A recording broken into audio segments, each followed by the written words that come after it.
So you have paint in here, and I know a lot of times it's like, oh, but I have to clean that. How do you clean it? Is it going to be a pain in the rear? No, it's actually very, very simple.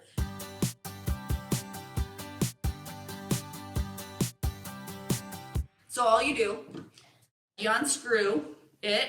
I like to pull the trigger back to help all of the paint come out of the tube. Yeah. And then I set that aside on something like a piece of paper or something so it doesn't drip on my counter. I take this paint, pour it back into the container, rinse it out really well so then the container is clean. And then I put water, and then I put just a drip of Dawn into here. Then I put this back together. I put the motor back on. And then I go outside or in a 5-gallon bucket or whatever, and I go spray it out. That sucks up the soapy water and takes it inside the sprayer and just cleans out the inside of the sprayer. So then you know that it's clean inside. I spray until the water comes out pretty clear. The water will be a little bit dirty because of the paint that is inside the sprayer will come down into here. So I don't do it until it's completely crystal clear. You could rinse it out a couple of times. And then after that, I come out, I open it up, dump out the dirty water that's in here, rinse out the container.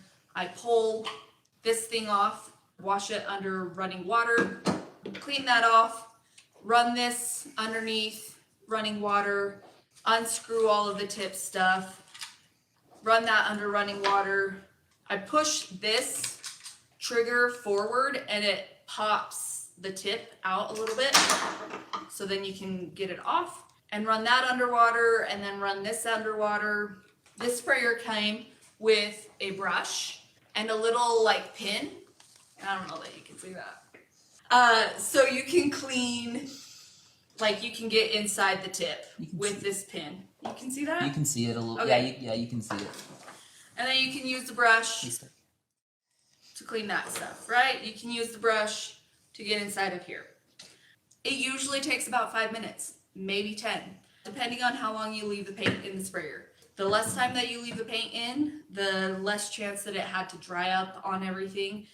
And so then once it's all rinsed out, I just lay it on a towel to let it all dry so it is dry for the next time that I use it.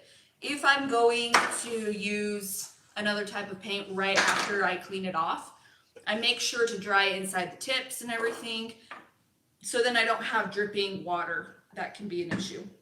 Yeah, it's super easy to clean. Are you confused and not sure where to start with your furniture makeover? Don't worry, I got your back. Click the link in my comment to download our free painting checklist so you can paint your furniture as if you hired a professional to do it.